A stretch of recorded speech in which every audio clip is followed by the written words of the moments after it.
마이크 소리 괜찮나요? 어제 그 사모 세미나가 있어가지고 세팅이 좀 바뀌어서 제가 조금 잘 적응이 안 되네요. 자, 오늘은 탐심을 극복하려면이라고 하는 제목으로 우리가 하나님 말씀을 오늘 본문을 중심으로 듣기를 원합니다. 이 세상을 살다 보면 참 우리 인간의 감정 가운데 잘 이해할 수 없는 감정이 하나 있는데 이제 그게 뭐냐면 질투입니다. 이렇게 내가 되게 좋아했고 또 아꼈던 사람인데 그 사람이 되게 잘 됐을 때 기쁘기도 하지만 묘한 그 불편한 감정이 생길 때가 있죠. 이게 바로 뭐냐면 이제 질투라고 하는 감정입니다. 이렇게 지냈던 친구가 나보다 훨씬 더 좋은 차를 샀을 때, 혹은 나보다 훨씬 더 크고 넓은 집에서 살 때, 뭐 그건 그렇다 치더라 할지라도 자녀들이 우리 아이들보다 훨씬 더 좋은 학교에 가고 직장에 가고 또 너무나 결혼도 잘했을 때, 그리고 또 늘 나의 또래였던 친구가 말 그대로 연봉도 훨씬 더 높은 직장에 다니고 있을 때, 이게 갑자기 축하하면서도 불편한 감정이 생길 때가 있습니다.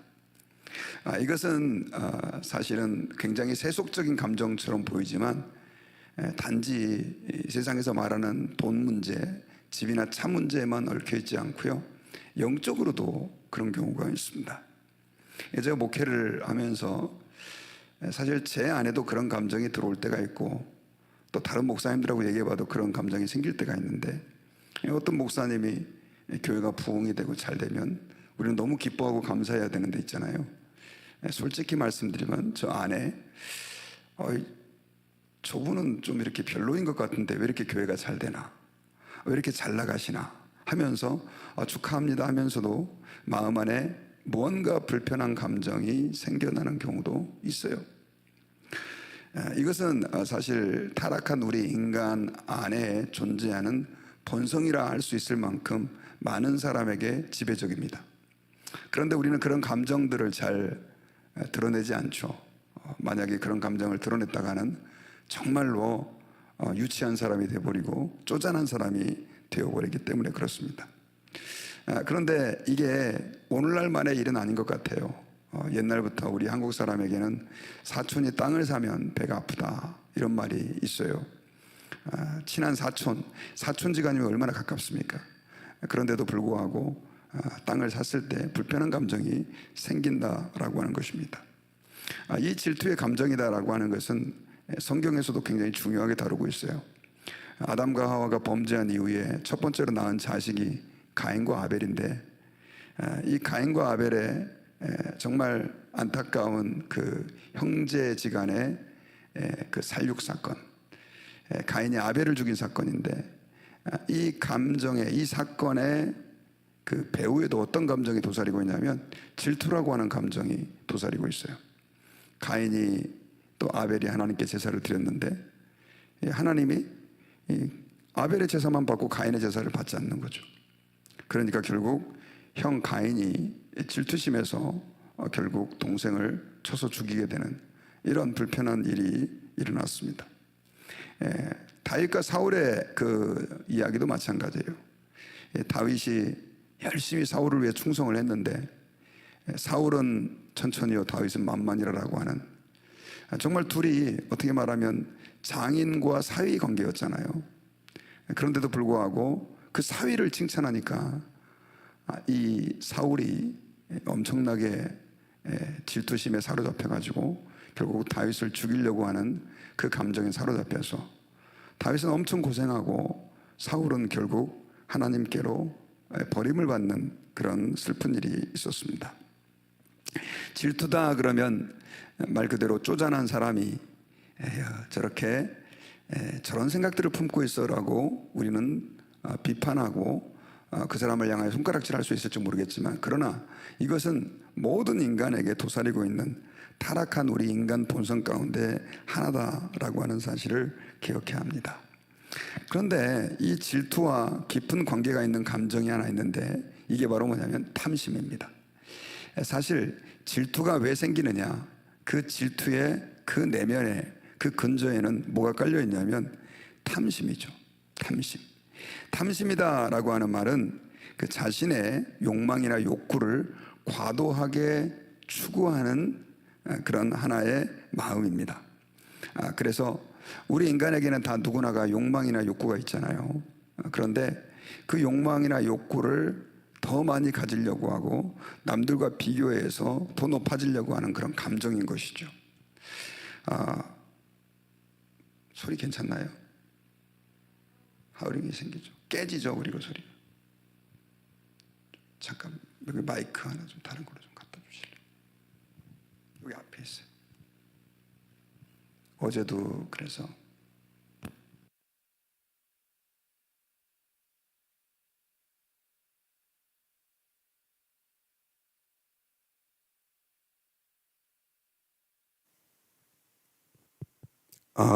예, 이게 좀 낫죠. 예. 예, 그래서 이 탐심이다라고 하는 것이 결국 질투의 근원이 되고 있는 거죠. 탐심이다라고 하는 것은 사실은 하나님께서 우리에게 기본적으로 주신 욕망의 범주를 넘어가는 것입니다. 욕망 자체는 나쁜 건 아니죠. 왜냐하면 욕망이 없으면 우리는 살 수가 없어요. 먹는 것에 대한 욕망, 또 성적인 것에 대한 욕망, 또 사람답게 가치 있게 살고 싶은 욕망들, 이런 것들은 나쁜 감정이 아니라 하나님께서 주신 축복 가운데 하나인데, 아담과 하와가 타락한 이후에 우리 인간들은 결국 그 욕망의 브레이크가 고장이 나버렸어요. 그래서 적절하게 하나님이 주신 은혜에 대해서 감사하면서 살아야 되는데, 욕망의 브레이크가 고장나다 보니까 끊임없이 더 많이 가지려고 하고, 더 높아지려고 하고, 더 강한 쾌락을 추구하게 되면서부터 결국 우리 인간은 폭주하기 시작했고요. 그 탐심의 하나의 현상 중에 하나가 뭐냐라고 하면 질투심이다라고 하는 것이죠. 그래서 혼자 있을 땐 잘 모르는데, 그것이 탐심인지를 잘 모르는데, 다른 사람과 함께 있다 보면 그 탐심이라고 하는 것이 질투심으로 표현되는 것이 많다라고 하는 것입니다. 심지어 신앙생활을 하는 그리스도인에게도 이것은 사실 보이지 않는 일종의 바이러스와 같아서 우리 예수 믿는 사람을 넘어지게 하고 쓰러지게 할 수 있어요. 아까 앞서서 말씀드렸지만 하나님께 선택을 받았던 그 사울 왕, 이스라엘 첫 번째 왕도 그것 때문에 넘어졌고요. 그 다음에 초대교회 아나니아와 삽비라도 그것 때문에 결국 하나님 앞에 심판을 받는 그런 일이 있었던 것을 알 수가 있습니다. 자, 오늘 본문에 보면은요, 그 엘리사의 종이었던 게하시의 얘기가 나옵니다. 우리는 그를 통해서 탐심이라고 하는 것이 어떤 형태로 나타나는가라고 하는 것을 볼 수가 있는데요. 자, 오늘 본문은 여러분 계속 우리 지난주에 이어서 엘리사가 하나님의 그 능력을 통해서 나아만 장군의 병을 고쳐주고, 그리고 나아만 장군은 너무 감사해서 그가 가지고 있었던 은과 금 그리고 수많은 보물들을 엘리사에게 가지고 왔습니다. 그런데 이 엘리사는 하나님께서 이거 받으면 안 된다라고 하는 말씀을 주셔서 이걸 거절을 하고 돌려보냈어요. 그런데 이 장면을 옆에서 좀 불편하게 보고 있었던 사람이 있었습니다. 그가 누구냐? 바로 게하시였습니다. 게하시는 엘리사의 종이었다, 이렇게 표현을 하고 있는데, 이 게하시는 너무 그 비싼 돈, 금, 은, 그리고 옷들, 보석들을 그냥 돌려보내는 게 너무 안쓰러웠어요. 왜냐하면 지금처럼 여러분 풍성하게 살던 시대가 아니었습니다. 한 끼니를 걱정해야 되는 그런 시대를 살아가고 있었기 때문에 이 게하시의 입장에서는 그게 너무 말 그대로 아까웠던 거죠. 그리고 그 마음 안에 이걸 어떻게든 내 걸로 만들어야 되겠다라고 하는 생각이 들어서 이 엘리사가 돌려보낸 그 나아만 장군의 일행을 쫓아갑니다. 쫓아가가지고 뭐라고 거짓말을 하게 되냐면 주인의 집에 지금 엘리사의 집에 선지자의 제자 중에 두 청년이 에브라임 산지에서 갑자기 이렇게 왔는데, 이들을 대접하기 위해서 은 1달란트와 옷 2벌이 필요하다라고 주인이 이 당신에게 저를 보내가지고 이걸 달라고 합니다 라고 거짓말을 꾸며낸 거예요. 이 이야기를 듣고 나아만 장군은 안 그래도 이걸 갖다가 좀 드리고 와야 자기가 마음이 편했는데, 이 전혀 엘리사가 받을 생각이 없으니까 불편한 마음이었는데, 게하시가 와가지고 그렇게 에브라임에서 2명의 선지생도가 왔으니까 그들을 대접해야 된다고 좀 달라고 하니, 그것도 사실 은 1달란트 이거 요구하니까 그 정도야 쉽게 줄 수 있었죠.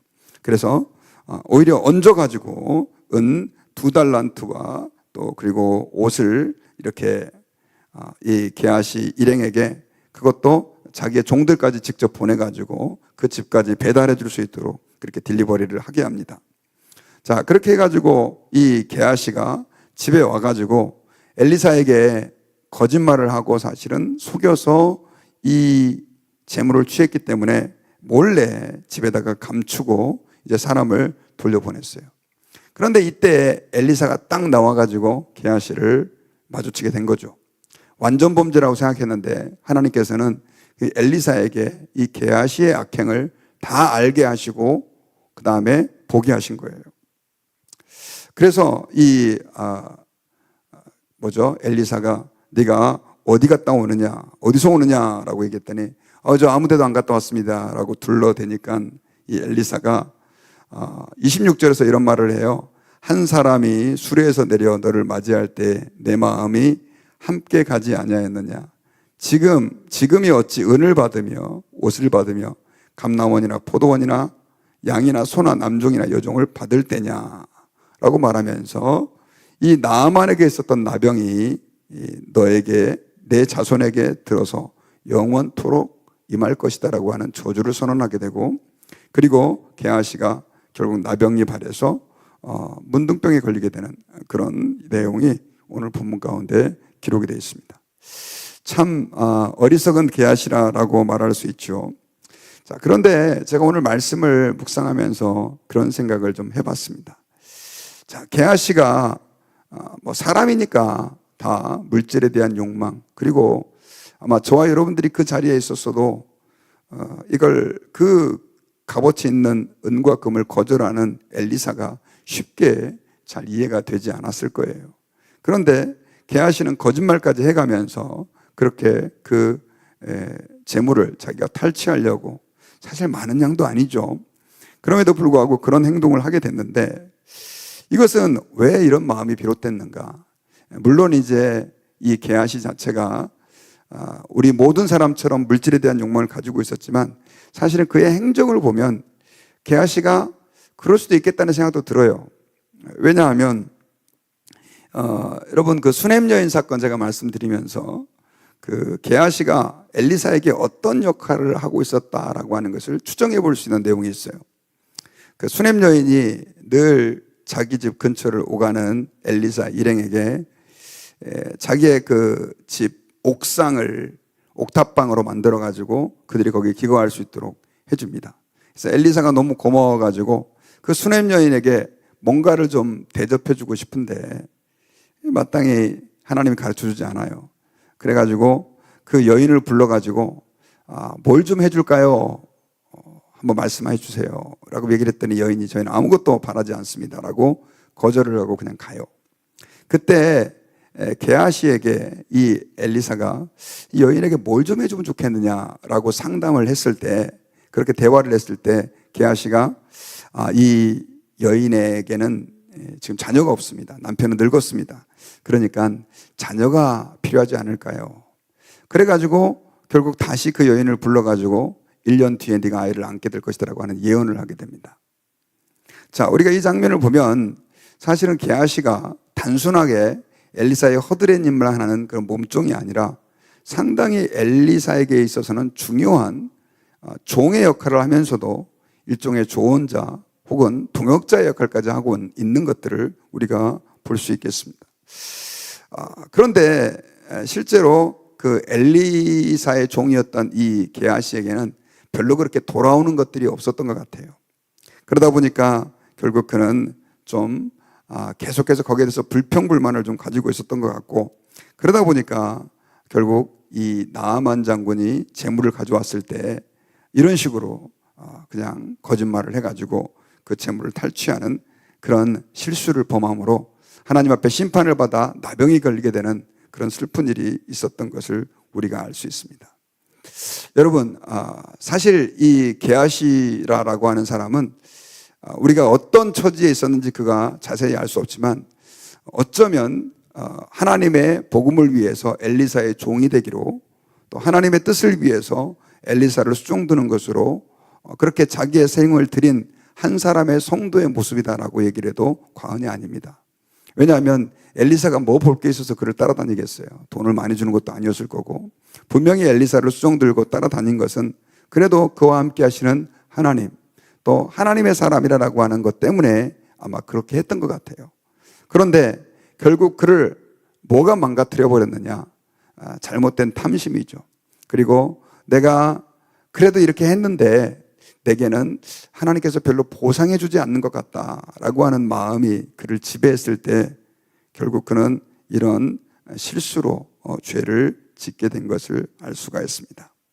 오늘날도 마찬가지죠. 탐심이다라고 하는 것은 그 누구도 피해갈 수 없는 무서운 욕망입니다. 앞서서 말씀드렸지만 하와가 선악과를 따먹을 때 그는 사단이 이렇게 얘기를 했어요. 만약에 네가 이 선악과를 따먹게 되면 눈이 밝아져서 하나님처럼 되리라. 우리 피조물이었던 인간이 결국 네가 하나님처럼 되리라고 하는 이 잘못된 탐심을 자극하는 말이죠. 그 말에 결국 속아가지고 선악과를 따먹고 말았는데, 하와가 선악과를 보았을 때 보암직도 하고 먹음직도 하고 탐스럽게 할 만큼 아름답게 보였다라고 하는 말이 바로 뭐냐? 이 탐심이다라고 하는 것이죠. 그래서 여러분, 타락한 우리 인간은 늘 이 탐심에 도전을 받게 돼요. 하나님께서 여러분 10계명의 그 10번째 계명으로 우리에게 말씀해 주신 게 바로 뭐냐면 이 탐심에 대한 부분입니다. 사실 다른 것들은 다 행동과 관련이 있는데 마지막 10번째 계명은요, 우리의 마음과 관련이 있는데 그 마음이 바로 뭐냐면 탐심의 문제였다는 것이죠. 내 이웃의 아내를 탐하지 말고 내 이웃의 남종이나 여종이나 혹은 그 어떤 물건도 탐하지 말라는 것이 10계명의 계명이에요. 여러분, 이 말은 탐심이 얼마만큼 우리 인간을 파괴할 수 있다라고 하는 것을 보여주는 중요한 말씀이다라고 하는 것입니다. 자, 그러면 이 탐심의 문제를 우리는 어떻게 해결할 수 있을까요? 세상 사람들은 그걸 그냥 안고 숨기고 가리고 살아갑니다. 그리고 보이지 않게 그 탐심을 추구하면서 살아가는데 우리 예수 믿는 사람들은 그렇게 살아서는 안 되잖아요. 어떻게 그 탐심을 나누느냐, 극복하느냐, 그것은 바로 감사의 말입니다. 감사하는 마음인 것이죠. 여러분, 우리가 하나님 아버지 앞에서 사실 주님이 주신 은혜를 생각하다 보면 우리는 더 이상 탐심의 지배를 받지 않을 수 있어요. 예수님께서 우리를 위하여 십자가에 못 박혀 죽으셔서 우리의 모든 죄를 다 용서해 주셨다라고 하는 이 감격, 그리고 하나님께서 나에게 이렇게 은혜를 베풀어 주셨다는 것들을 하나하나 헤아려 살펴볼 때 우리는 하나님 왜 내게 이렇게 행해 주시지 않습니까? 라고 하는 감정보다는 감사가 우리의 마음을 지배하게 될 것이고, 감사하다 보면 우리 마음 가운데 탐심은 자취를 감추고 아예 없어지진 않겠죠. 그 감사가 채워지는 동안 탐심이라고 하는 것은 우리의 마음에서 저 멀리 물러가게 될 것으로 믿습니다. 예전에 어떤 분이 그런 얘기를 한 게 생각이 나요. 여러분, 이렇게 컵에 물이 한 반쯤 차 있잖아요. 그러면 우리는 물이 반쯤 차 있다라고 얘기를 하지만 어떤 분은 이렇게 보는 분이 있대요. 자, 컵에 물이 반이 차 있지만 그러나 절반은 공기로 차 있습니다. 이런 얘기를 하신 분이 계세요. 아마 과학자였던 것 같아요. 세상을 보는 눈이 좀 다르죠. 그런데 여러분, 그 컵 안에 있는 공기를 빼내려고 한다고 한다면 이게 보통 어려운 일이 아니에요. 그 캡을 막아가지고 막 이렇게 압축기를 해가지고 뺀다라고 하는 것도 너무 어렵지만, 그러나 그 빈 공기가 차 있는 공간을 빼는 방법은, 간단한 방법은 물을 다 채워넣으면 공기는 다 빠지게 돼 있는 거죠. 마찬가지입니다. 우리의 마음에 감사가 가득 차면 우리의 본능과 같은 그 탐심은 자연스럽게 물러갈 것입니다. 그러나 감사가 줄어들면 그 빈자리는 뭘로 채워지느냐? 우리의 마음속에 타락한 우리 인간의 본성이었던 탐심이 자리하게 될 것이고, 그 탐심은 질투의 감정으로 발전하게 될 것이라는 것이죠. 여러분, 하나님은 우리에게 어마어마한 감사의 조건을 주셨어요.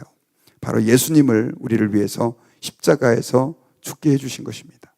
이것은 이 세상 그 어떤 선물보다도 비교할 수 없는 큰 은혜요, 감사인 거예요. 하나님 앞에서 11월 달은 우리가 감사의 달인데, 그리고 추수감사주일이 끼고 있는 그런 달인데, 저와 여러분들이 오늘 새벽에 기도하면서 하나님, 제 마음 가운데 감사가 가득하게 해주십시오. 탐심을 제 스스로는 이길 수 없습니다.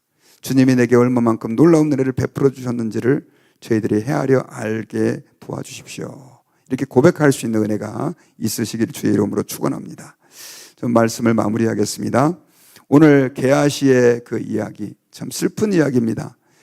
그렇게 하나님이 아름답게 사용하셨던 그 게하시, 어떻게 말하면 하나님의 사람이라고 그 엘리사를 믿고 또 그와 함께 하나님의 일을 함께 해왔던 게하시가 결국 탐심이란 그 감정에 사로잡혀가지고 이렇게 하나님의 심판을 받아서 나병을 얻게 되는 이 장면을 보면서 저와 여러분들 안에 이 게하시와 같은 탐심이 여전히 자리 잡고 있음을 우리가 인정하고, 하나님 아버지 앞에서 주님, 저희들의 마음속에 감사의 마음을 가득 채워주셔서 탐심이 우리를 지배하고 질투가 우리를 지배하는 것이 아니라, 욕망이 우리 삶을 이끌어가는 것이 아니라 감사가 이끌어가는 그런 은혜를 허락해달라고 기도하는 저와 여러분들 되시기를 주의 이름으로 축원합니다.